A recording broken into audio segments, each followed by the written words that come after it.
Welcome to the CISSP Cyber Training Podcast, where we provide you the training and tools you need to pass the CISSP exam the first time. Hi, my name is Sean Gerber, and I'm your host for this action-packed, informative podcast. Join me each week as I provide the information you need to pass the CISSP exam and grow your cybersecurity knowledge. All right, let's get started. Hey, y'all, Sean Gerber with CISSP Cyber Training, and hope you all are having a great day today. Today is Memorial Day here in the great country, United States. We have Memorial Day to honor those that have fallen in the past previous wars for this country. So it's a little bit especially true to me. I've had some really great friends that have passed on that were part of many different conflicts from World War II all the way up to the present day. So it's kind of a little bit bittersweet time, but it's actually also a time when in the United States we have a little bit of a respite, and so there is some break between having to work so hard. But not today. We have the CISSP Cyber Training going on for you today, so that is a positive, right? So today we're going to be getting into Domain 2. This is 2.1.1, and we're going to be dealing with sensitive data and data classification.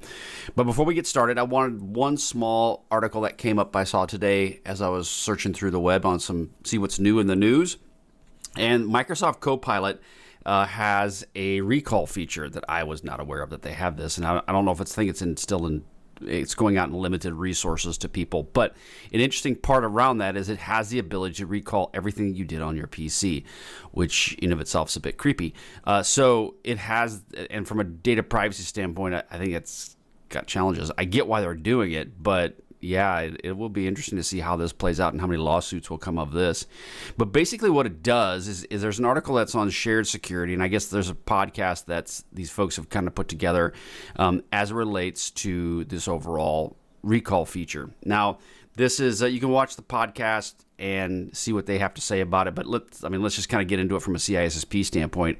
What this thing does, and there's actually an X feed that you can go watch that will talk about kind of the synopsis of how it works. But more or less, it is taking screenshots of everything you do inside your computer. And so it's local on your system. And it's allowing the Copilot product to then scan it all, and both from a text-based and from a visual JPEG type base. And then it's able to categorize that. And so then when you do a search on your PC, you'll be able to pull up. In this case, the young lady on the video talks about a brown leather bag, and she just types in brown leather bag, and it finds all that search content that she had on her device, all of the content period, that is tied to a brown leather bag. So what it'll more or less do is it categorizes everything on your system. Now, there's pros and cons of that, right? I mean, the pros are the fact that it gives you much better granularity of what's on your system. From a data protection standpoint, it actually could be very useful as it relates to the Purview product and data labels and all of that. I mean, there's a lot of great benefits that could come out of that from a data protection standpoint. The downside of it is it's scanning everything. So now how can this be used against you potentially by hackers? And that could be bad.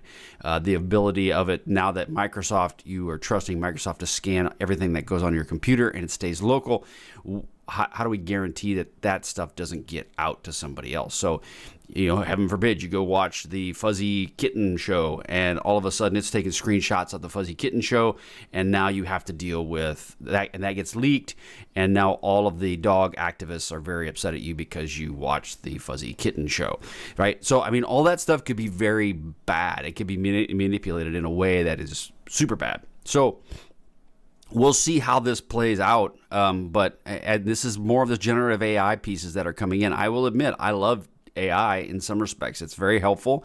It's very useful. I've had plenty of meetings where I would record the conversation in the meeting. Everybody knows they're being recorded, and it would give you a detailed list of what's actually occurred, and it'll give you tasks. I mean, it's awesome. Very good, productive tool.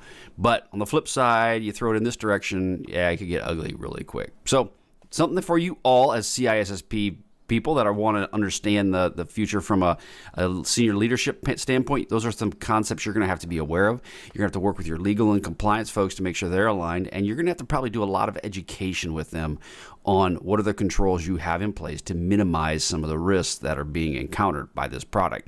So great. It has options, looks cool, but we'll see how it plays out. Okay, let us roll into our podcast today around defining sensitive data and data classification. Okay, so we're going to be getting into data classification concepts that are associated with the CISSP and asset security domain, which is domain 2. So as we get into this, we'll start off, there's some terms that you all have probably been dealt with. There's also some terms that'll come up that you haven't probably encountered during your time as in security. So we're going to kind of go through all of those and then go with the assumption that some of this may be a little bit more basic for others, but others it may be introductory. They may learn it. And so let's just kind of hang on and see what we come up with. So we're going to talk about defining sensitive data. When you're dealing with asset security as it relates to domains, domain 2, you are going to have to ensure that you have some level of defining and understanding what is considered sensitive within your company. And that will vary from company to company. If you're in a banking industry, that's financial data. If you're dealing with the medical industry, obviously it would be data tied to the individual plus maybe health records. If you're dealing in the manufacturing space, it could be intellectual property that is sensitive to that company. So it varies from company to company. But in the end of the day, there's some basic broke down. I can't even speak. Let's break it down. Let's do a little bebop. No, sorry. Sorry. My ADD kicked in. So we're dealing with PII. So PII is any information that can be used to identify an individual either alone or when combined with other data. And PII, I've talked to some compliance folks and they say, well, that's an older term, PII. And it is, but it could just be PI. Some people go just personal information. Bottom line is PII, PI. It's anything that's tied to you, such as social security numbers, driver's license, passport numbers, credit card numbers, etc. Right? Medical records, you got it. That's all tied to you. Now, there's regulations that help pull all this together, and they're globally. So I'm just giving you two, but there's all kinds. You pretty much go to any country, they're going to have some level of regulation against this or about understanding and protecting of what PII data is. And that would be the GDPR. Obviously, we talk about that because that's one of the big dogs on the block, because one of the reasons is it's been around for so long, and also two, the fact that the charges or the expense, if you don't maintain those systems or don't protect that data, you can be fined substantially, especially if you're a global organization. It's like 4% of your GDP or your global gross profit, or not gross profit, your global gross income would be 4%. So if you make $1 billion, obviously 4% of $1 billion is 4% of a gob. So it's a lot. Then there's the California Consumer Privacy Act, CCPA. Obviously, you look in the United States, CCPA is probably one of the more restrictive laws around that, and that does have some control over personal information. In the United States, just to kind of put it in perspective, if you are studying for your CISSP and you get hired by a company, many law firms, and what you should consider as a CISSP or a CISO is to consider that if you look at the most restrictive or state that has the most restrictive around PII or any other type of data, and then emulate what they do, you'll probably be pretty safe, especially if there is a data breach and you have been trying to follow the controls based on that. You're usually in a much better position. That doesn't mean you're going to walk off scot-free, but you're in a much better position as it relates to the legal counsel or the legal position that you have with your company. Now, again, I'm not a lawyer, nor do I play one on TV. However, I would say that those are some key things for you to consider as a CISSP as it relates to public information. Again, the terms PII will be synonymous with PI and also with personal identifiable data, or PID. So PII, PI, PID. Yes, like follow the yellow brick road. Okay, so region-specific terms. Obviously, in the EU, you have GDPR. They consider personal data PII. So you're going to have to, one thing you have to do as a CISO or as a security professional is you are going to have to translate what that means. And in some cases, you're going to have to translate that to some of your compliance and legal folks. Again, it depends on the size of your organization. You may have a very large organization and your folks are on top of it. You don't need to worry about it a whole lot. But if you get hired on by a smaller company, you may have to be the person who is acting like the compliance person as well as the security person. So just keep that in the back of your mind. Canada, it's PIPEDA, which is very similar to PII, which is personal information electronics documents. That's a PIPEDA. And then in China, obviously there's a PIPI. Yeah, it's the PIPA. PIPA. PIPA has that, and they also have PISS, which is your Personal Information Security Specification. Yeah, that's an interesting acronym. I don't know if I'd say that one out loud, but anyway, that one they have all kinds of stuff. And there's the Personal Identifiable Protection Act that they also have in China. Bottom line is you just need to understand it. You probably won't see many of these other countries that are on the CISSP. I'm saying probably, doesn't mean you won't, but they'll probably be more U.S.-based specific when it relates to those. So just keep that in the back of your mind. Government-specific classifications. Some governments have additional classifications as it relates to, like in the United States, the Social Security Administration has specific classification for Social Security numbers due to their high risk and identity theft. So, like I mentioned before, you're going to have to keep in mind that they will differ from country to country. Just know, if you understand the whole PI concept, the personal identifiable information, then that puts you off in a good position. Now, in the United States, we have a thing called Protected Health Information, or PHI. Now, this ties into what we call HIPAA, HIPAA. Now, if you've seen some of my courses and you go, oh, you didn't spell that right. Yeah, you're right. A couple people called me out on it. They're like, yeah, dude, it's not a hippo. I'm like, I get it. Okay. All right. I made a mistake. It's no two P's in it. It's just two A's. Yeah. So it's HIPAA, not HIPPA. Yeah. See, I goofed that up. So the Health Insurance Portability Accountability Act, and that is what came in place to help protect health records. And there are fines associated with with the PHI. See, there's so many acronyms, you can't keep them straight. And so the point of it is, though, is you're dealing with any sort of PHI data, you need to make sure you protect it. If you treat all the data the same as it relates to PHI, PII, all of that, you're going to be in a really good place. You really are. There's also some frameworks that will help you with the HIPAA legislation that kind of help the controls that you want to put in place to protect PHI data. Now, the types of data would be medical history, treatment plans, billing information, genetic information, you name it. Anything that ties you back to the health records of an individual is considered protected data. And so therefore you have to put in controls enough to protect this health data.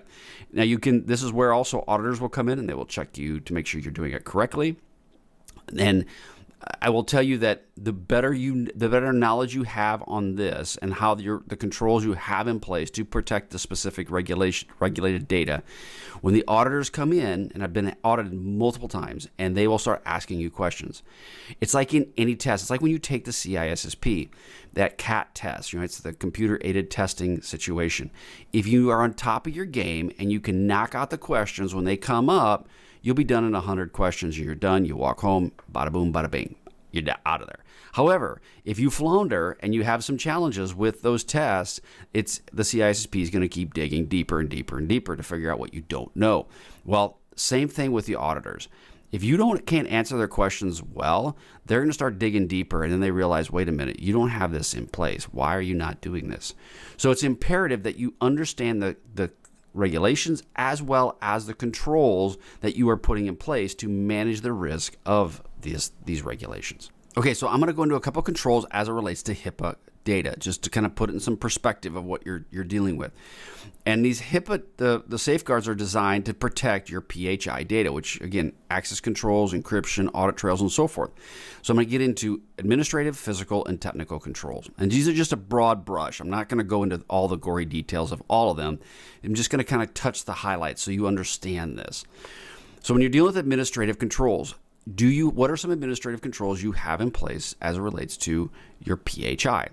One of the things is, do you have a compliance training program in place that you're educating your workforce based on the regulations and the proper handling of PHI? Again, are you following through and teaching your people how to protect it?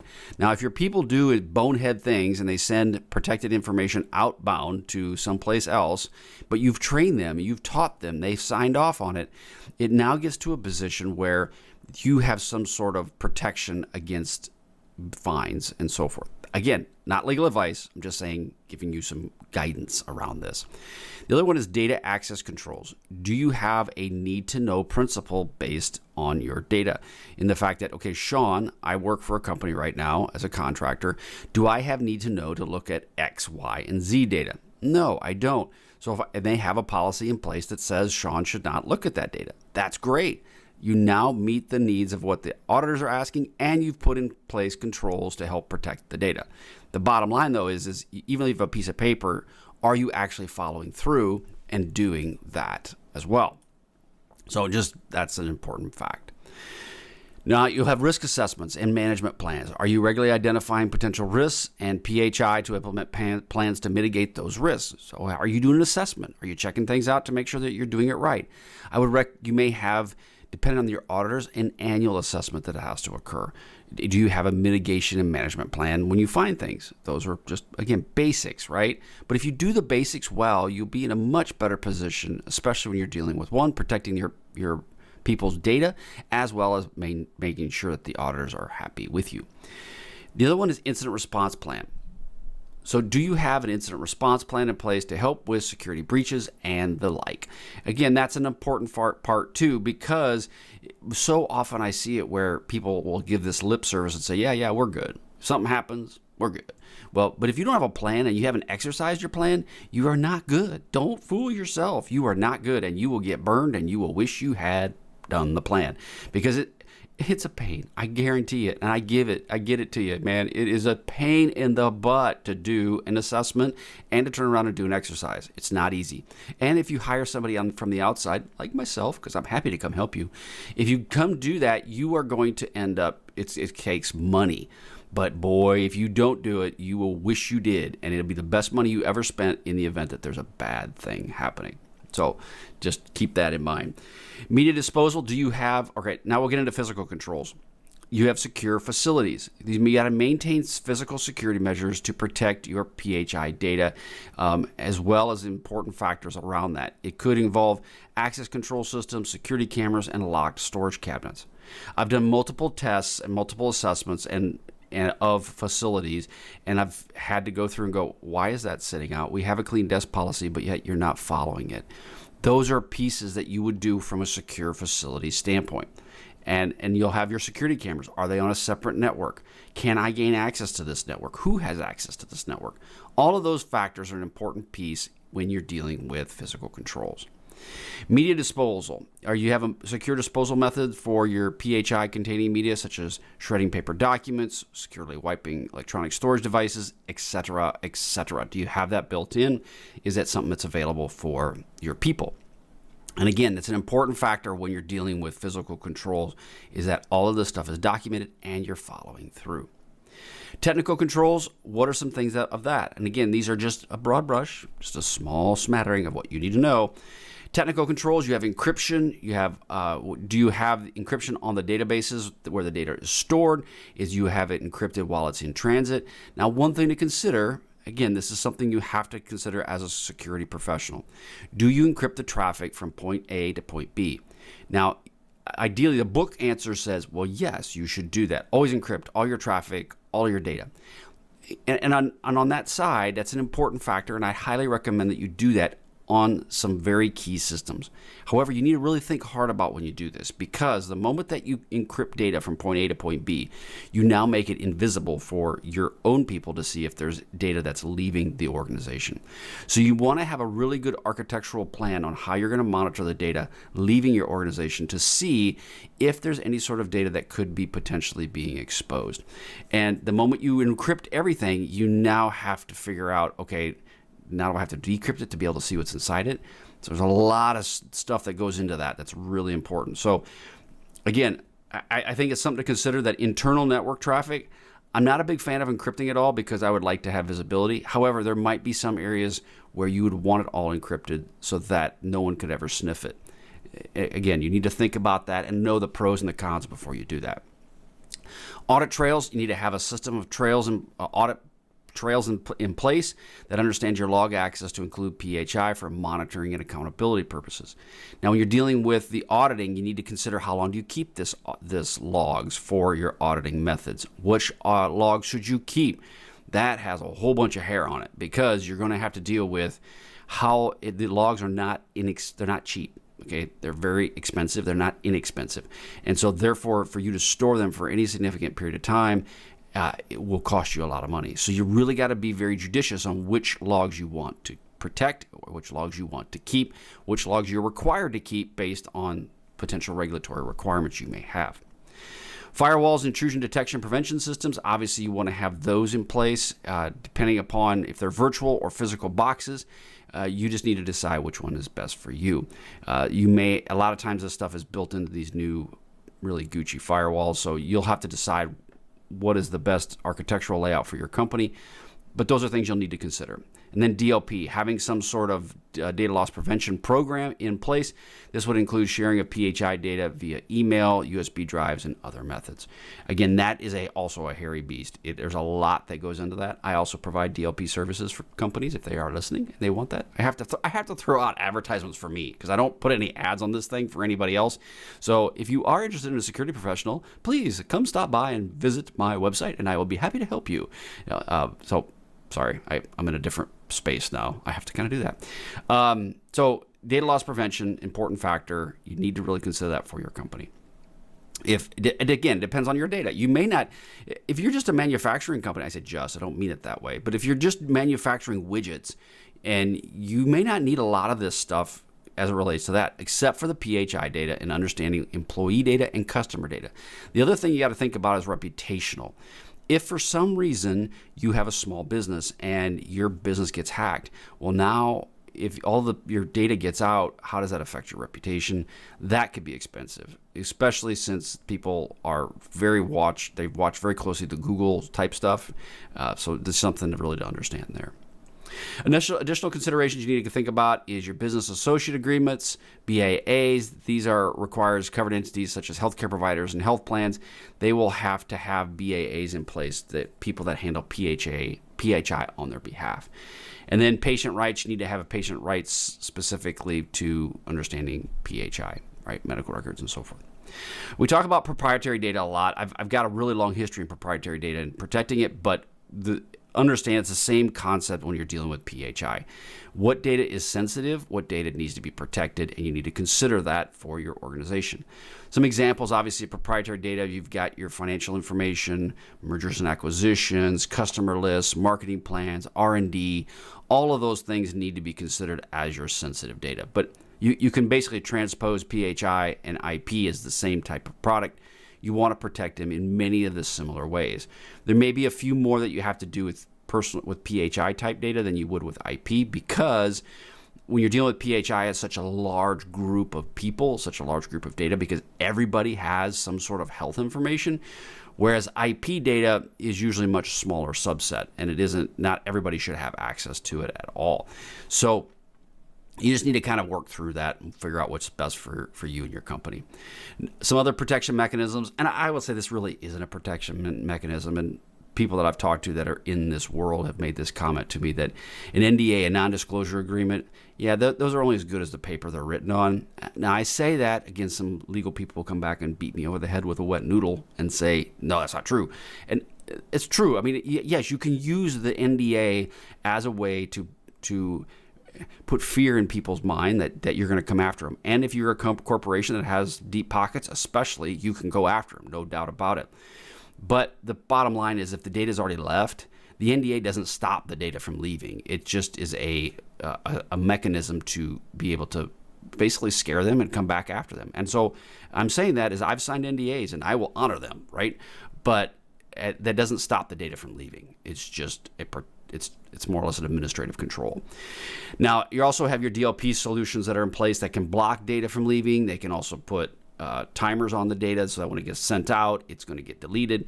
Just know that data is going to leave your organization. You just have to decide which data do you want to leave, or which data are you willing to let leave, and which data are you not wanting to leave at all.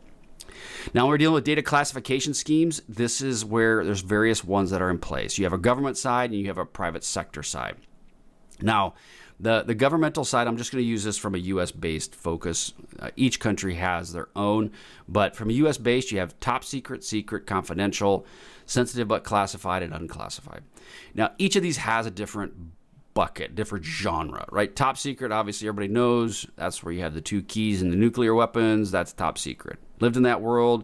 They do not play games. You say something you shouldn't say, you get potentially you get let go if you're lucky. If not, you get sent to Leavenworth and break big rocks into little rocks. So you don't mess with top secret. I mean, you don't mess with any of them, but the secret and top secret, you definitely don't mess with. That they have bad ramifications that go with it. They're very, very serious about that. So what top secret comes into is it is exceptionally grave damage to national security.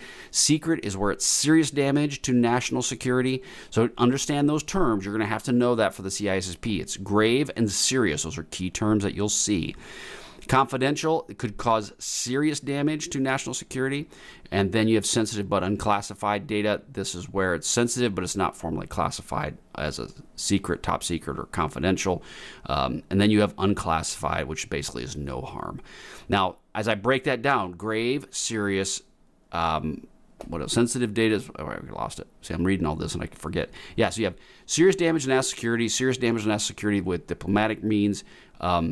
Each of these different areas that are broken out, you need to understand what they're asking for in the question for the CISSP. Also know that each country that you talk about has something very similar. Some will have, the language will be very ideal, will be identical almost in some cases, grave, serious, but they may change it just a little bit. I know China changes it a little bit, but it's very similar wording. Just know that that is the government classifications. When you're dealing with common classifications in the private sector, okay, that is where you deal with confidential, private, sensitive, and public. Now, this does not mean that they're all going to be this way. Your company may come up with A, B, C, and D, and you go, A is our confidential, B is our private, C is our sensitive, and D is public. You may do that. You may get this very complicated lettering system. I wouldn't recommend it at all. It'll confuse the dickens out of people. But if you're going to have some sort of common classification, you need to make sure that that's defined, people are trained, and that people are held to that standard. So confidential obviously is sensitive data critical to the organization's success, right? Financial loss, reputation, legal issues, that's confidential. Private is basically for internal only use, and it could be impacted if disclosed publicly. I personally would not use private for anything. I would either keep it simple, okay? If you guys are going to make this for your CISO, make this as simple as possible for your people, because the more complex you make it, they will goof it up. They'll mess it up, and it will go sideways. So if you're going to do all this, you just say confidential and public. Two things. If you know if it's confidential, it fits in this bucket. If it's public, it can be anything else if you're going to do this piece. Again, will have to figure that out for your company, what your CEO or your owner wants to do, but know that keep it as simple as possible. Sensitive is it's classified compared to public data. It requires some level of protection, i.e. marketing campaigns, internal training materials, etc. Public is freely available, minimal harm from disclosure, basically emails and so forth that you would consider, not a big deal. Again, I would recommend if you're going to do data classification in the private sector, keep it simple. Common, confidential, and public. Okay, so now we're just going to quickly roll into this one last thing as it comes down to classification impact under the class system. I know air quotes class. Now, if you go to CISSP Cyber Training, I'll have this video out there. You can watch the video. YouTube, it'll be on YouTube as well. You also can go to reducecyberrisk.com and check out my consulting website. Again, if you're ever interested in some training or need some sort of consulting done from a cybersecurity standpoint, I can help you. I can. I've done pretty much not all, definitely not all, but I've done a lot in the cybersecurity space that can provide you a lot of value for you and your company if you're listening to this. Okay, now impact levels. You got class 0 to class 3. What exactly are those? So it's basically a conceptual understanding of this. I mean, you'll see this in the book, the ISC squared book, when they've got like this pyramid, and they got class 0 to class 3. Now, class 0 starts at the bottom. It's the biggest bucket, okay? And you can really break this down into the same thing as class 0 would be public information. But class 0 is data with minimal disruption if compromised, publicly available marketing materials, etc. So this is class 0. This is open to the public. Class 1, this is data that could cause moderate disruption to business or business processes. This would also be something similar to your sensitive data.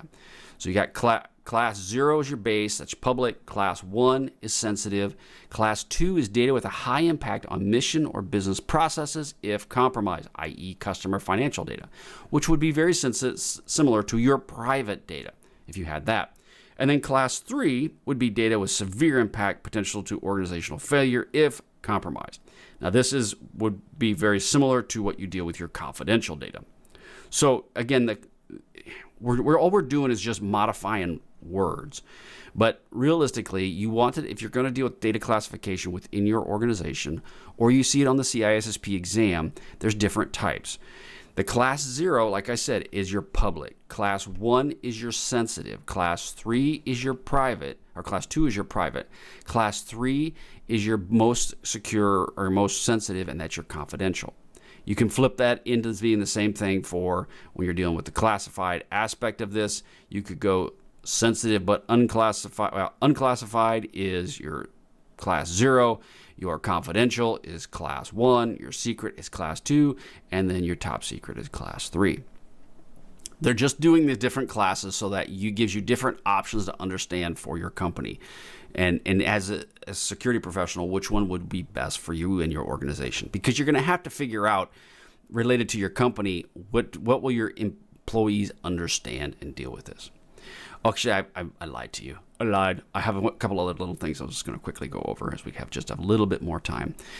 So some additional considerations as you're dealing with the data. One thing to deal with as it relates to the data is your data ownership and responsibility. Now, this is an important factor, is what you need to understand what happens to the data, who owns the data, and who's responsible for the data. Now, if you don't define who these people are at the beginning, you need to really put this in the back of your mind that it has to be done at some point. And I would highly recommend, as you're going through all these classifications, you'd also start picking out owners to ensure that the data is protected. And then you have a very strict, very defined rules, responsibilities, and expectations for that management of the data.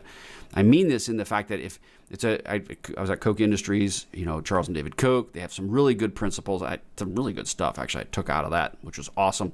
One of the things that came out of it that was important is that if it's called tragedy of the commons, if you don't have an owner for, like, just say your watering hole where everybody goes to get coffee and so forth, if there's nobody that owns it, no one will take care of it. The same thing goes with your data. If no one owns the data, if no one's actually defined, hey, Sean, you own X, it's your baby, you protect it. And that way I am responsible for it. If you don't do that, then nobody owns it. And so then it's very easy for the data to just start getting pilfered and sent everywhere. So it's important that you do define ownership and the responsibility. And this could be department heads, IT personnel, project management, whoever, doesn't matter. All it matters is that you pick the right person who will manage and protect the data. And I would also recommend you pick a rabid dog, someone who is very on top of things to own the data, because they'll make sure that it's protected. Now, data lifecycle and security controls, you need to understand when you're creating this, the data, you need to have kind of a path in place. When you're dealing with the security controls, you need to start from creation, storage, use, and disposal. That is the life cycle. So the moment it's created, you now classify the data. Then it's stored. You know that, hey, it's been classified as X. I need to store it as this way. How it's used, you need to decide, okay, if I know I classified it as X, as it's being used, these are the people that can use it. This is the data in transit needs to be protected or not, depending upon your situation. And then disposal. What happens at the end of this? Do you do data wiping? Do you physical destruct the devices, the hard drives, whatever that is? So those are different security controls you have from creation, storage, use, and disposal. Then there's an emphasis on securing the data at rest. Again, we kind of talked about how data at rest, at transit, and in use. Now, I'll be honest. It's not being honest. I'm being honest, because if I say, I hate it when I say that, because it's really not true. So if you say I'm being honest, well, that means then there's times in my life when I'm not being honest. I'm sure there probably are, but yeah. Anyway, to digress, when you're talking about data at rest, it's very rarely is it ever at rest. I mean, seriously, it doesn't just sit there and wait for someone to touch it. It's usually getting pulled and pinged by somebody, some application at some point in time. So you really want to have data encryption is important, but you're really putting the data encryption on that data specifically as if somebody actually stole it. That's the real piece with data at rest, but it's never really truly at rest. Data in transit, obviously, where it's going back and forth across the wire, and then data in use when it's being implemented and used in the application itself. So those are key pieces of information. Okay, last thing is best practices for data classification. Again, these are just kind of a synopsis of what we've talked about today. Today, I went through very fast, very quick, but there's a lot of great information in here, especially one for the CISSP. If you think about it, again, you want to think about the test as a security professional who's been around for a while that understands security. So this is what this is designed for. Second thing you also want to understand is if you follow what I've just said, you're going to be in a much better position for data security within your organization, wherever that is. And I recommend go to watch the CISSP cyber training, get the videos, check them out. They will give you a wealth of information outside of the CISSP, just because I've been there, done that, got the T-shirt. I'm trying to pass on some information to you, and you just need to keep that in mind. So best practices: develop a data classification policy that aligns with your organizational needs and compliance requirements. Again, what does your company want? What do the governments require? Provides clear and concise data classification guidelines for employees. Again, you got to teach your people, and if you don't teach them right, they will do it wrong. I guarantee you. And even if you do teach them right, they'll still do it wrong, but you have a less chance of them doing it more wrong. That's a lot of double negatives in there. You need to train employees on data classification and procedures, as well as their role in data protection. Again, it's everybody's responsibility for data protection. Pass that on to them. Make that into your culture. Conduct regular classification reviews. Ensure accuracy and effectiveness. The bottom line on that is just you need to do assessments and make sure that their people are doing what you tell them to do, and then make changes based on what you find. And then implement automated data classification tools to assist in the process if possible. I'm talking about Microsoft Purview. It has a way to auto-classify, and auto-classification is a really good way to classify the data itself. That works really well, especially if an organization has a lot of moving parts. I'll give you an example where if you haven't had a data classification plan forever, and you have data sprawl that's in all locations within your company, an automated data classification process will work really, really well for you. Again, back to the comment we talked about with the generative AI and the recall piece of Microsoft Teams, or Copilot, I should say, that it could really be awesome for data protection, but it also is very creepy and could be scanning everything under the sun. So you want to keep that in the back of your mind as you are going down this path of data protection. Okay, that is all I've got for you today. Again, go to CISSP Cyber Training. Go check that out.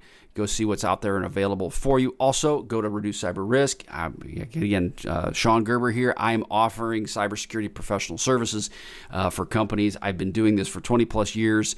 I've done it all. I've done a lot, from being a red team commander and doing penetration tests all over the globe, to being a CISO in a very large multinational that is got intellectual property, and you name it, I've dealt with it. So I would say that it's important to protect your company. I can provide those services for you, and so I got to put a plug out there for me. Sorry, just gotta. Anyway, have a wonderful day, and you know what? We will catch you on the flip side. See ya.